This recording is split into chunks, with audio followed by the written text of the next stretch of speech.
రెండు రాష్ట్రాలు చర్చించుకోవడం కానీ రెండు రాష్ట్రాలు చర్చించుకున్న పరిష్కరించడానికి కాలేని ఏమనుంటే కేంద్ర ప్రభుత్వాన్ని కూడా చర్చల్లో భాగస్వాములను చేసి వాళ్ళ సమక్షంలో కూడా చర్చలు చేసి అక్కడ కూడా పరిష్కారం కాకపోతే అపిలేట్ అథారిటీస్ ఉన్నాయి, Godavari river management board, Krishna river management board and tribunals. అక్కడ కూడా కాకపోతే న్యాయస్థానాలు ఉన్నాయి. డైరెక్ట్గా మనము సినిమా క్లైమాక్స్లకు పోలేము. ఇన్ని సంవత్సరాల పరిపాలన అందించిన మీకు ఈ అవగాహన ఉన్నదని నేను అనుకుంటున్నా. ఈరోజు మేము వచ్చిన తర్వాత ప్రాథమిక దశలో చర్చలు ఉన్నాయి. పక్క రాష్ట్రంతో ఎలాంటి భేషజాలు లేకుండా చర్చలు చేస్తాం, మా హక్కులు సాధించుకుంటాం.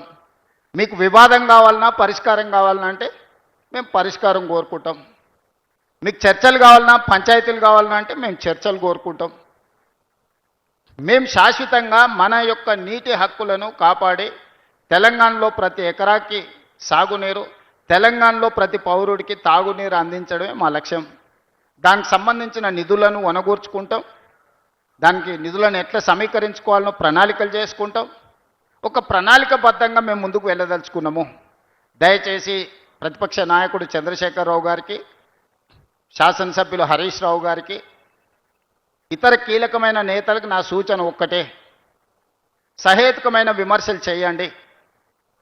చౌకబారు విమర్శలు రాజకీయాల కోసమో లేకపోతే ఏదైనా మీ కారణాల చేత మీరు అబద్ధాలు చెప్తే ప్రజలు నమ్ముతారు అని అనుకుంటే ప్రజలు వరుసగా తీర్పులు ఇచ్చుకుంటూ వచ్చిండ్రు. ఇక ప్రజల్ని తప్పు పట్టడం మానేయండి. ప్రజలు విఘ్నులు. మీకు ఇచ్చినప్పుడు మీకు ఇచ్చారు.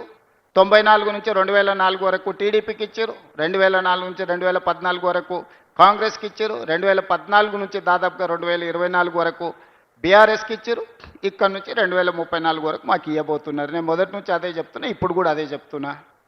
మీరు ఏం చింత పెట్టుకోకండి, ఆరోగ్యం కాపాడుకోండి, ఆరోగ్యవంతంగా ఉండండి. మంచి ఆలోచనలు వస్తే ఆటోమేటిక్గా ఆరోగ్యం మంచిగా ఉంటుంది.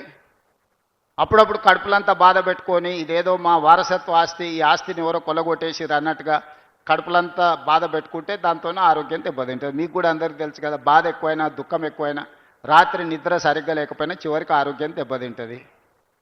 కాబట్టి ఆ పరిస్థితులు వద్దు. 10 సంవత్సరాల ఆరోగ్యాన్ని కాపాడుకోండి. పొద్దున్నే లేచి వాకింగ్ చేసుకోండి, సాయంత్రం వ్యాయామం చేయండి, యోగా చేయండి, మంచి ఆలోచనలు చేయండి, మంచి పుస్తకాలు చదవండి. 80,000 ఏం చదివారు, ఇప్పుడు మంచి పుస్తకాలు తెలంగాణ సమాజానికి ఉపయోగపడే పుస్తకాలు కూడా చదవండి. తక్కువకి ఎక్కువకు చిన్నజీర స్వామి గారి సూక్తులు వినండి, లోక కళ్యాణం కోసం మంచి ప్రవచనాలు వినండి. అంతే తప్ప ప్రజల మీద విషయం గక్కి మమ్మల్ని ఏదో శాపిస్తే ఏమి జరగవు. పిల్లి శాపనార్థాలకు ఉట్టి తెగిపడదు. మీ శాపనార్థాలు ఎన్ని పెట్టినా నాకు సంతోషం. వాళ్ళు చాలా బాధతోని మమ్మల్ని అంటున్నప్పుడు నాకు ఒక సాడిస్టిక్ ప్లెజర్ అంటారు కదా, అబ్బా బాగుంది కదా అనిపిస్తుంది. ఎందుకంటే వాళ్ళ బాధ చూసినప్పుడు. అంత బాధపడు మీకు అక్కర్లేదు.